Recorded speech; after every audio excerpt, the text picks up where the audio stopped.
塵世間嘅事，你唔再留戀啦咩？冇所謂啦，生亦何哀，死亦何苦。講得好，講得好，講得好，講得好。點啊，老友？喂，坐啊喂！啊，你坐啦。最唔好嘅咧就係連累咗我哋3位新相識，完全唔關佢哋事噶嘛。不過我好唔明，憎一個人可以10年、50年，甚至乎500年咁憎落去，即係嗰個仇恨可以大到咁樣啊！所以唐三藏去取西經，佢就係想藉住呢本經書去化解人世間嘅仇恨。明白，我要留低，因為有啲嘢等住我去做。你哋自己嗱嗱臨去投胎先啦。好啊，呢世我累你哋俾人騙咗一嘢，希望下世有機會可以還。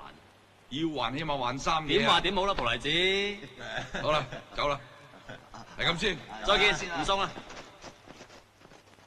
我要再提醒你一次，金剛圈戴上之後，你就唔再係一個凡人。人世間嘅情慾唔能夠再沾半點。如果動心，呢個金剛圈就會喺你頭上越收越緊，苦不堪言。聽到。喺戴上金剛圈之前，你仲有咩說話想講？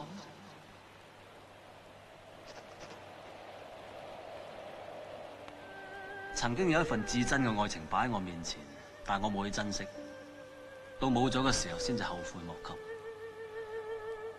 塵世間最痛苦莫過於此。如果個天可以俾個機會我翻轉頭嘅話，我會同個女仔講我愛佢。如果係都要喺呢份愛加上一個期限，我希望係1萬年。